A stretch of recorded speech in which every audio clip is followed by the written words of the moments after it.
Let's get to our last topic here, and it has to do with the Hillsborough County School Board. Stephanie MacNeel is with us. Stephanie, are you with the teachers union? I am actually with the ESP union, which covers all of our blue collar workers in Hillsborough County. Okay, Stephanie, tell us, if you will, frame what the issue is. It is I think, an impending possible dispute with the school board. Between the school board and custodial staff. Tell us kind of what the issue is. And I want to remind everyone the call-in number is 813-251-9867. But kind of tell us what you're here to talk about a little bit. Okay, absolutely. What is happening is the school district has decided to send out an RFP, which is a request for proposals to outsource all of our custodial staff, which is approximately 1,300 regular custodians, another 200 head custodians, which are supervisors. What would it mean to outsource? What would it mean to outsource is companies, usually big companies with lots of money and lots of backing, are going to come in and bid to take over that services, meaning they will hire their employees. Some of them will still be ours, some of them won't, and they will come in and do the cleaning, and their goal is usually to do it for half the cost, so it saves the district money. We have come to realize through research and talking to other counties where this has happened in other states, they don't save money. They normally bid very low due to the rules with the school district. They do have to subcontract with certain minority businesses in the community, which would be great if they actually paid them. Most of the time in all of the counties that we have visited, the larger company keeps most of the profits, and they hire people. Well, how else do you save half on the contract? Absolutely. Right. Their goal is to cut the workforce in half. Normally, we visited Chicago, which is the model for leaders at Hillsborough County, and they actually cut their workforce in half. So for if you had 4 employees in a school, you now had 2. And the reason they do this is because they believe machinery will assist in being able to get the work done without taking into consideration the infrastructure of our schools, which a lot of our schools in Hillsborough County are old, like Chicago,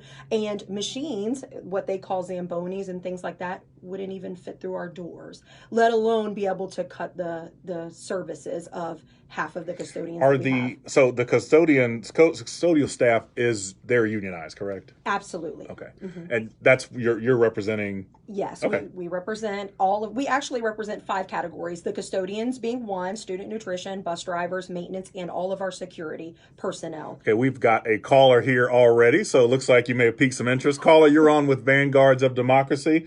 Good afternoon. John, I want to thank you for bringing that lady on. Yeah. This is Peter. Hey, what's up, Pete? I can tell you, elections have consequences. And the guy that took Susan Valdez's place stated up front that he wanted to get rid of the custodians. One of the other things they're going to try to do is get rid of the bus drivers, and we don't have enough already. So, ma'am, I'm with you. I urge our community. We got to do something, because if we're not careful, we won't have a good custodian. And they're like junior teachers in a lot of places. And I watched the Chicago Mall and a couple other ones. Rats, roaches, corruption, contract sponsoring in the middle of the school term, all of that. So, ma'am, I'm with you, and we will push it next week, whatever we need to do to get those people out. And don't let that guy that just got elected to the school board use his influence already to try to undercut the hardworking. And most of them, Sean, are women and Hispanics and African Americans. Mm-hmm. I'll leave it at that. I like that. Pete, no, I appreciate it, man. Listen, this show is the Sean Shaw show on Saturday, which means it's pro-union, which means it's pro-public education, which means it's pro-Democrat, and we're unabashed about that. So this is a safe space for you to be. You don't have to do much research to determine privatization rarely, if ever, works in any time it's implemented, whether it is custodial staff, whether it is up in Tallahassee with regard to state employees. Privatization is always bad. There's usually corruption in the bid process. There's always some problems, and that's why I brought you on, and I wanted to have this discussion. So where are we in the process? Okay. Well, thank you, Pete. I appreciate that. And I'm going to touch a little bit on that school board member here in a little while. Mr. Kona? Yes, Steve Kona, absolutely. We are in the process right now. The bid went out. These companies were scheduled in the RFP to visit elementary, high schools, and middle schools, and of course in the affluent neighborhoods, not in any of our inner city neighborhoods. They went out to visit these schools, and they will be bidding for the work. The bid should end. The deadline is April 17th, and then it will go into what they consider a committee.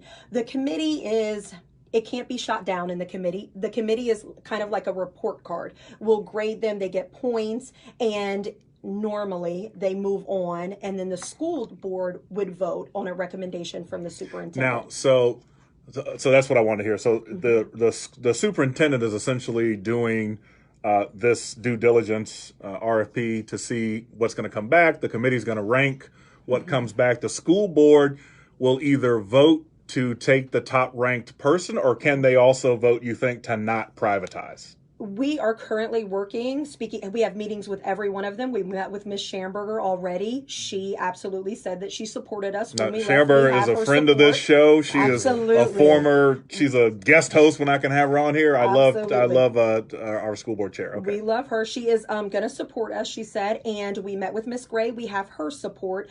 We need 4 members to vote with us. We need 4 members to understand the negative consequences of outsourcing our custodians. So let me ask you here, make your point.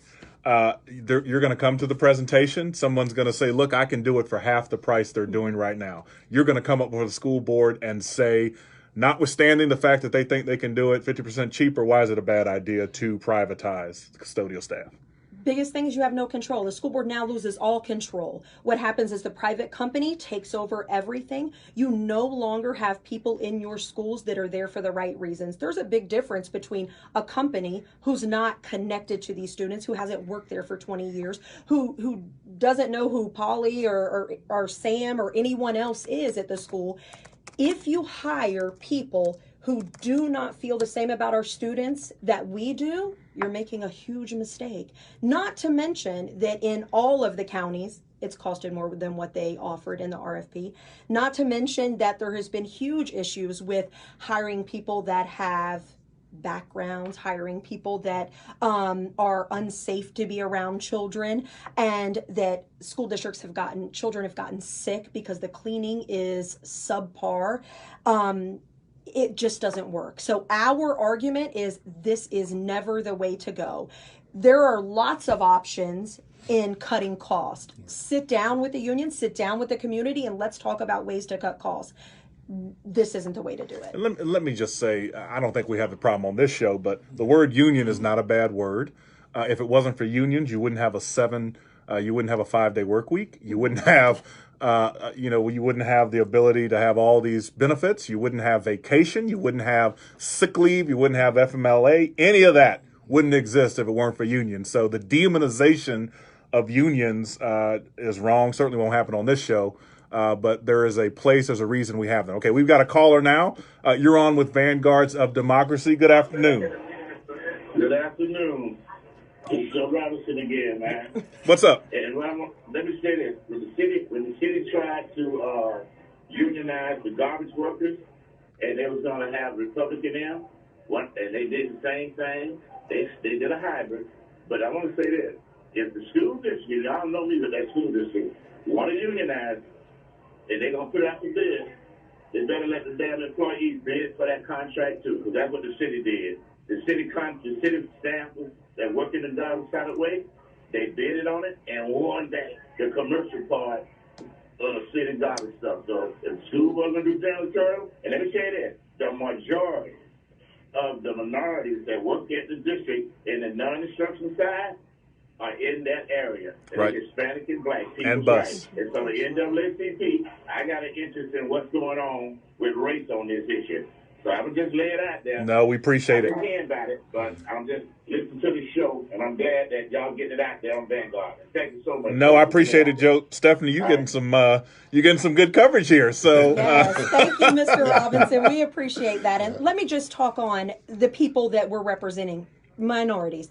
81% of all of our custodians are minorities. 64% of that 81 are women, single mothers, families with children in the same school district that they are trying to implement this outsourcing in. Right.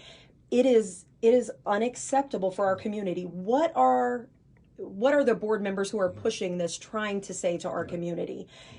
Mr. Kona said from the very beginning he wanted to outsource. He wants to privatize. He is going to start with custodial and he is going to move down. This has to do with the minority community. This has to do with political things. This has to do with union busting. This is all a piece of that. Listen, we don't have to be shy on this show. It's one of the reasons we got this show, right? There's only one party who believes in union busting. Absolutely. And who believes that the word union is a bad word. And so, we have policy differences, and that's what politics is about. And although I disagree with Mr. Cohn on all this, I do have to give him credit for at least running on it and not hiding his hand. He at least said, I want to do this, and is doing it. Now, I disagree wholeheartedly with it, and we hope the other school board members will stand up against this.